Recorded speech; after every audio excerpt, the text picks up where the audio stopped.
अस्सलाम वालेकुम दोस्तों, क्या हाल चाल है। उम्मीद करती हूँ आप सब खैरियत से होंगे। मैं भी अल्लाह का शुक्र है आप सबकी दुआ से बिल्कुल ठीक ठाक हूँ, खैरियत से हूँ। और आज बात करेंगे अस्मा की दुनिया के बारे में। मुझे काफ़ी दिनों से कुछ कमेंट्स आ रहे थे ऐसे कि आप अस्मा के खिलाफ वीडियो क्यों नहीं बना रही, क्यों नहीं बने रही। तो मैं यहाँ पे उनका रिप्लाई करना पसंद करूँगी। पता नहीं कैसे कैसे एलिगेशंस आ रहे थे कि ये अस्मा से के लिए कि क्यों नहीं बना रही, वो आपको पैसे दे रही है, फलाना फलाना इस तरह के आ रहे थे। तो यहाँ पर मैं क्लियर कर दूँ कि ऐसी कोई बात नहीं है। अगर मैं अस्मा पे वीडियो नहीं बना रही थी तो मेबी मैं उनको मॉनिटर नहीं कर रही हूँ, अभी मेरा फ़ोकस कहीं और है, क्योंकि यार मैं भी एक इंसान हूँ। फिर आप लोग को पता है कितनी-कितनी वीडियोज़ आ रही होती हैं, तो इंसान हर किसी की हर वीडियो फ़ॉलो नहीं कर रहा होता। पर मुझे कमेंट्स ऐसे आ रहे थे कि कुछ ऐसी-ऐसी चीज़ें हो रही थी, बट मेरा फ़ोकस उस टाइम पे अली मदर के बारे में था। और यहाँ पर मैं किसी के लिए भी अगर वीडियो बनाती हूँ, चाहे वो शबाना आंटी वाले हों, चाहे वो अली मदर हों, चाहे वो अस्मा की दुनिया, तो मेरा पर्सनल ग्रज किसी से भी नहीं है।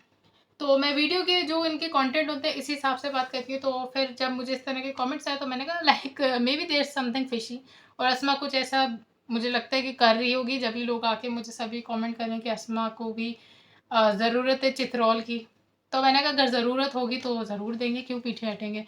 जो डिज़र्व करता है उसको वो तो हम देंगे, जो इज़्ज़त डिज़र्व करता है हम उसे इज़्ज़त देंगे, और जो चित्रौल डिज़र्व करता है तो हम उसे चित्रौल देंगे। तो बहरहाल मैंने अस्मा को फिर थोड़ा बहुत मॉनिटर किया, इनकी वीडियोस देखी। अभी इनका कोई एक्टिंग वैक्टिंग का इन्होंने चैनल वैनल भी बनाया, तो उसको थोड़ा मॉनिटर किया कि क्या है, अस्मा इज्जत के काबिल है या फिर चित्रोल के काबिल है।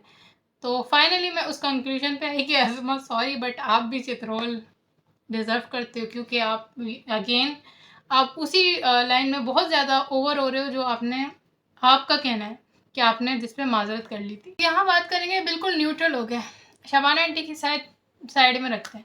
पर मैं अस्मा से ये सवाल पूछना चाहूँगी कि क्या क्या फ़ायदा उस माफ़ी का, क्या आप उस माफ़ी को माफ़ी कहेंगी कि वो माफ़ी मांगने के बाद फिर से वही हरकतें शुरू कर दी जाएं।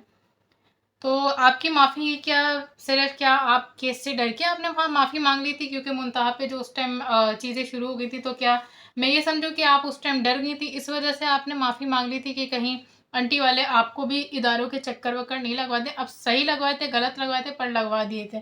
तो क्या आप उस चीज़ से डर के आपने माफ़ी माँगी थी? मुझे तो जेन्युइनली लगा था कि शायद आपको रियलाइज़ हो गई आपकी मिस्टेक, इसलिए आपने माफ़ी माँगी थी। इस चीज़ का वैसे मुझे क्रेडिट मिलना चाहिए, पर मैं अपने आप को क्रेडिट नहीं दूँगी कि मैंने इन लोग को समझाया था कि ऐसी ये गलत चीज़ है। जब मैंने इन चीज़ों को पॉइंट करना शुरू किया था तो इन लोगों ने, बहरहाल उसको छोड़ें, मैंने कहा ना अपने आप को क्रेडिट नहीं दूँगी।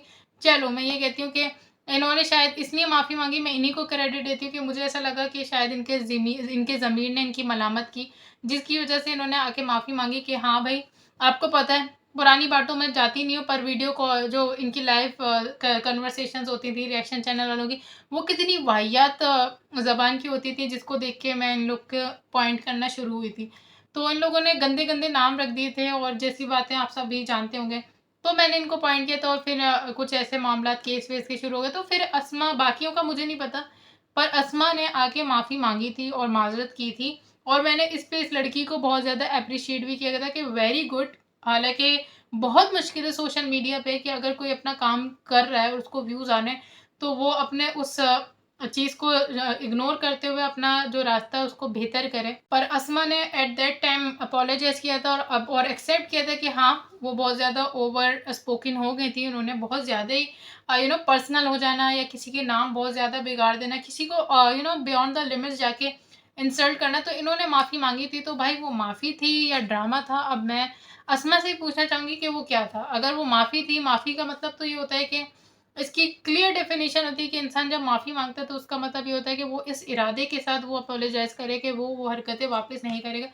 बंदरबाज़ और शब्बों कैची और इस तरह के अल्फ़ाज़ आपने, मतलब मुझे लगता है कि माफ़ी माँगने के बाद आपने बंदरबाज़, तो ये एक मतलब समझे, पिछला मुझे नाम याद नहीं आ रहा अपने नंबर को क्या दिया हुआ था, पर ये तो उससे भी ज़्यादा वाहियात नेम आपने दे दिया, बंदरबाज़। किसी जानवर के नाम को आपने मिला के एक इंसान का नाम रख दिया। तो अब इस चीज़ पे बहुत से लोग शायद मुझे पॉइंट करें कि आप अली मदर को गटर आंटी बोलती हैं, तो मैं उनको यहाँ पे अगर वो मेरी पहली वीडियो अली मदर की जाके बैठ देखें, क्योंकि मैं समझती हूँ कि उस चीज़ के लिए दूसरे को पॉइंट नहीं करना चाहिए जो खुद में हो, तो मैं अपनी जस्टिफिकेशन पहले यहाँ पे मेंशन कर दूँ। मेरी फर्स्ट वीडियो अगर आप अली मदर की देखें, तो मैंने कहा था अली मदर, उनका पूरा नाम लिया था, ना मैंने अली का बिगाड़ा, ना मैंने मदर का बिगाड़ा, और उनका पर्सनल नाम मुझे पता नहीं है। तो मैंने उनके नामों को नहीं बिगाड़ा था, मैंने सिंपल क्लियरली ब्रैकेट में लिखा था a lady with a gutter mouth. Gutter mouth means जिनकी ज़बान गंदी हो। तो उनकी ज़बान को मैंने गंदा कहा है, मैंने उनको नहीं कह दिया कि आप गटर हो या ये हो। तो उनकी मैंने अपनी पहली वीडियो में ये मेंशन कर दिया था, a lady with a gutter mouth means a bad mouth, बुरे अल्फाज, बुरी ज़बान वाली औरत। तो ये मैंने उनको नाम नहीं दे दिया था, ये उनकी जो हरकत थी उस पे मैंने उनको उनकी ज़बान को गलत कहा था। और फिर अब ज़ाहिर सी बात है, हर दफ़ा इतना लंबा कौन बोले a lady with a gutter mouth a lady, तो वो गटर आंटी इस तरह उनका रख दिया गया। तो यहाँ पे बंदरबाज तो इन्होंने इनका नाम ही रख दिया। और फिर अस्मा की जो भी अभी वीडियोस मॉनिटर की, उसने फिर वही पुरानी बातें, वही उनकी अंबर नाज की पुरानी चीज़ों को लाना। तो वो सॉरी सॉरी, तो Asma that is really really wrong of you, ये बहुत ही गलत बात है। फिर आपकी जो माजरत है वो सच्ची नहीं थी, वो एक ड्रामेबाजी थी। फिर आप दूसरों को ड्रामेबाज कहने का हक नहीं रखती। जब आप खुद इतनी ड्रामेबाजी कर रही हैं तो फिर दूसरे को आप कैसे ड्रामेबाज कह रही होती हैं। आप सोशल मीडिया पे आके जो आपने कहा, आप उसको ही अपनी ज़बान को कंटिन्यू नहीं रख पाए, आप उस पे नहीं रह पाए, और फिर आप बातें बड़ी बड़ी करती हैं शबाना आंटी के बारे में या एक्स वाई जी किसी के भी बारे में। आपका चैनल अच्छा चल रहा है, लेकिन चैनल अच्छा चलने के लालच में इंसान को इतना अंधा नहीं होना चाहिए कि वो सही गलत का फैसला करना भूल जाए। इवन कि वो जान भी चुका है कि वो गलत कर रहा था, फिर उसी चीज़ को कंटिन्यू रखा सिर्फ व्यूज़ के खातिर। तो फिर तो अली मदर की बहन ही समझें भाई इनको आप। और इन्हें अली मदर की काफ़ी लगती भी है। तो ओके, ये कहना भी हरगिज़ गलत नहीं होगा कि जो अली मदर का कंटेंट है, अस्मा का कंटेंट, उसकी आप डिट्टो या कार्बन कॉपी ही समझ लें। कुछ ऐसा ही इनका कंटेंट आ रहा है जो मैंने देखा। और फिर निहायत ही अफ़सोस हुआ और हैरान की हुई इनकी एक वीडियो देख के, जिसमें मेरे ख्याल से अंबर ने अभी कोई पिक्चर्स अपनी शादी वादी की शेयर की थी। तो इन्होंने ये मिमिक्री करती हैं, और इनकी मिमिक्री बकौल इनके, मैं कहती हूँ ना, एक फ़न कंटेंट बनाना, एक एंटरटेनमेंट कंटेंट बनाना बुरा नहीं है, अगर वो एक हँसाने के उस पे हो, एक पर्सनल चीज़ों पे नहीं जाए, किसी की इंसल्ट पे इतना ज़्यादा नहीं जाए, एक हँसी-मज़ाक हो। हँसाने वाला कंटेंट उसे हम कह सकते हैं कि जो जिसके बारे में मिमिक्री की जा रही है, जिसके बारे में मज़ाक, जिसका कैरेक्टर प्ले किया जा रहा है, तो वो बंदा उस पे हँसे ना, तो हमें पता चलता है कि हाँ, भई ये एक फ़न कंटेंट था। अगर इससे वो दूसरा बंदा ऑफेंड हो रहा है, तो फिर वो कंटेंट आपको अपने कंटेंट पे वर्क करना चाहिए कि फिर वो फ़नी कंटेंट नहीं है, वो बुलिंग है। थोड़ा इस चीज़ का फ़र्क समझो अस्मा, इतने सब्सक्राइबर तुम्हारे होने वाले हैं, लेकिन तुम्हें भी अकल की कमी है भाई। तो बहरहाल यहाँ पर इनकी जो वीडियो देखी, तो इन्होंने वो जो अंबर ने एक वीडियो बनाई थी जिसमें उसने अपने पिक्चर वगैरह दिखाई थी वेडिंग की, तो अंबर ने वो सॉरी अस्मा ने ना उसको कॉपी किया है और उसपे बंदर की पिक्चर लगाई। देन दैट इज़ पैथेटिक अस्मा, मतलब इतना इतना वाहियात कंटेंट आपके दिमाग में आया कैसे? अफ़सोस ही होता है। तो अस्मा ने उसमें बंदरों की पिक्चरें लगाई और उसका बताया कि ये अंबर हैं, उनके हस्बैंड हैं, ख़ानदान वाले जो भी हैं। तो यहाँ पर मैं थोड़ा-सा हिस्ट्री थोड़ी-सी यहाँ पे मतलब एक डिस्कस करना चाहूँगी। जैसे आप सबको ही पता होगा, अगर किसी ने बिग बैंग थ्योरी रीड की हो या फिर एवोल्यूशन थ्योरी उसकी रीड की हो, तो उनको अंदाज़ा होगा कि जो मेडिकल साइंस है, या जो अंग्रेज़ हैं, जो लोग मुसलमान नहीं हैं, हम तो खैर मुसलमान लोग हैं, हम लोग कुरान पाक पे भरोसा रखते हैं और शरीयत पे भरोसा रखते हैं। अल्लाह पाक के जो नबी का फरमान है, उसके अकॉर्डिंग हमारे जो बिलीव्स हैं वो हैं। पर मैं आपको बता रही हूँ, ये जो अंग्रेज़ या जिनके ईमान कमज़ोर हैं, वो इन बिग बैंग थ्योरी या एवोल्यूशन थ्योरी इस तरह की थोड़ी-सी यहाँ एक्सप्लेन कर दूँ कि उन लोग का कहना है, अकॉर्डिंग टू एवोल्यूशन थ्योरी, ये केमिकल था जो समंदर से निकला, उसमें से 2 टाँगों वाले मखलूक निकले, फिर वो केमिकल इवॉल्व हुआ तो फिर बंदर बना, बंदर से फिर बंदर की शक्ल में मतलब एक चीज़ बनी, फिर बंदर थोड़े से और इवॉल्व होते रहे और फिर वो जाके इंसान बन गए। तो ये एक मेडिकल थ्योरी थी। पर जो हम बीइंग अ मुस्लिम, हमारा ये मानना है कि जो अल्लाह पाक है, अल्लाह पाक के ने जैसे अपने कुरान पाक में हर जगह फरमाया है कि अल्लाह पाक ने 6 दिन में इस कायनात को, अल्लाह पाक के लिए कुछ नामुमकिन है नहीं। तो अल्लाह ताला ने 6 दिन में इस कायनात को बनाया और इसको मुकम्मल किया, ये हमारा बिलीव है। हमारा कोई ऐसा बिलीव नहीं है कि इंसान बंदर थे और बंदर से फिर इंसान बन गए। लेकिन क्योंकि हमारे जो महान रिएक्शन चैनल वाले, वो लोग तो कुछ सोचते नहीं हैं, उनके लिए तो हर चीज़ मज़ाक है और ये चीज़ है। तो उन लोगों ने आके इंसानों को बंदर बना दिया, जबकि हमारा इस्लाम ये हमको बताता रहा कि ये जो मेडिकल वाले लोग हैं जो कहते हैं बंदर इंसान बने, वो गलत है। लेकिन फिर वहाँ से हमारे निकल के आते हैं रिएक्शन वाले ऊपर से ही।